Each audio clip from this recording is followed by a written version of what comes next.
Shall I go first? You go first. I remember it must have been in primary 6 or 7, and we had a male teacher telling us about periods. And I remember we were all sitting around giggling away because it was so embarrassing.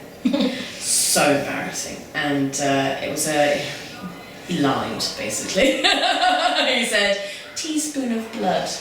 A little bit sore, teaspoon of blood. And that was it, really. And we were all given sanitary products taken away, and we didn't know what to do with it because we were in P6. How old were you in P6? I was P6, 10 years old maybe. Yeah. So it wasn't for another 3 years till I actually had my first period. Did you learn about them at school? Like No. about products at school? No. I just had to look at them in shops and try and work it out myself. So I did. Well done. I know, I mean, I never even thought about that until just now, but yeah, I had to work it out myself what I was doing. I didn't have anybody to talk to about it, so yeah, and it's not nice having to deal with it yourself. Yeah, I think it was kind of mentioned at school, but it was, my memory of it at school was, it was always much more, right, this part's for the girls in school, boys you don't really have to pay attention to this. It was much more that was directed towards the girls, and boys, you know, it's nothing to do with you, so you can kind of not pay attention. We were always very keen to talk about all that kind of stuff at home. I remember you telling me you were going to be told about these things, and I said, that's lovely. When you've been told about them, come home and ask questions. And did she? Yeah. First or second year, so you're talking about 71 or 72, which was taught by the least comfortable science teacher, if I remember. The boys and girls were separated off. I think the only thing we all sat through is we sat through a film of a birth, I think, which was a bit traumatic, I remember. But it was very, very basic mechanics, and knew very little about women and girls and how they worked. It was always one of those things that was like dealt with in quite an embarrassing way. And I don't know why, but sex ed teachers always seem to be the worst people to ever have doing sex ed. We had this guy, I won't say his name, but he was just so awkward about everything, and he would keep on referring to about his wife or his kids and stuff like that to make it very apparent that he knew what sex was because he had it. And he was just really awkward, and it just created quite an uncomfortable situation, and so it was one of those things that was just like pretty kind of uncomfortable for everyone.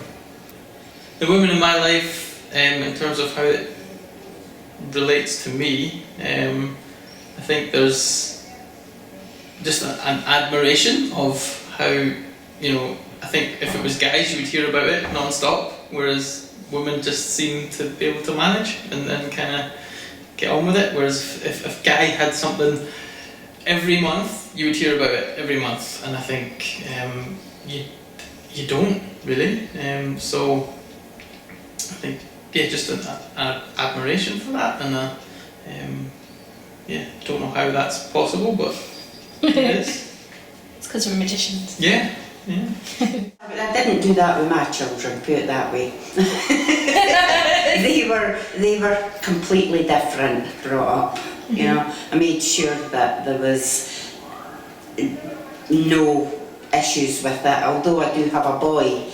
I have 2 girls, and he just had to listen to it. In fact, I was expecting Chelsea, my youngest, who's 10 years younger than my second, and Paul, as we were walking up the road, he's 2 years older than Michelle. Paul was explaining to Michelle about her periods. She was 10, he was 12, but he used to read the Jackie. So, you know, she was getting all about it at 10 years old from her brother.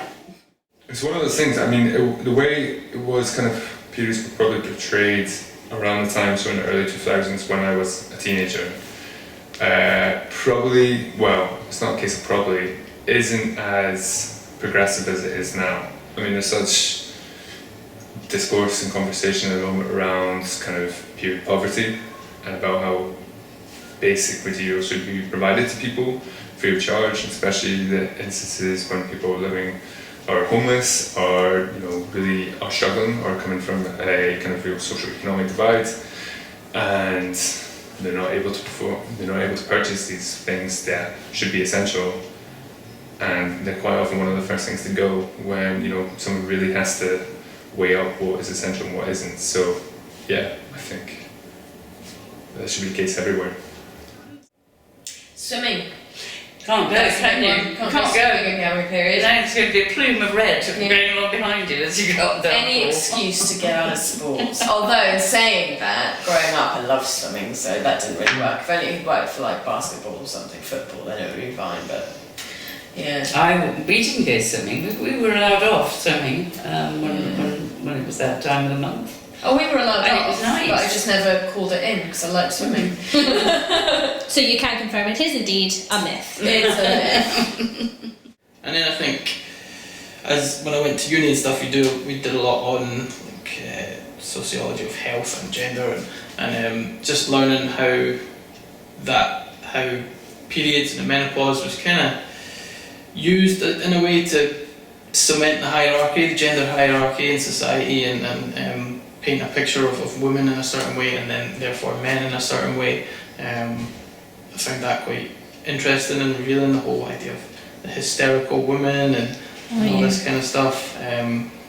So yeah, I found that really, really interesting, as the sheer biology was used as a way to cement men's position in society.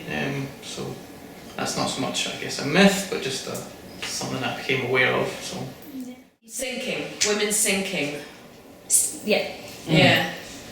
Not in the pool. Not in the Yeah, pool. it took me a minute to move up. Yes, right. Period sinking. So when women spend a lot of time together, say two women living together, or any number of women living together, they all end up so that they all have their periods at the same time. Yeah. I can't confirm or deny if that exists because a lot of the women I know have been on contraceptive.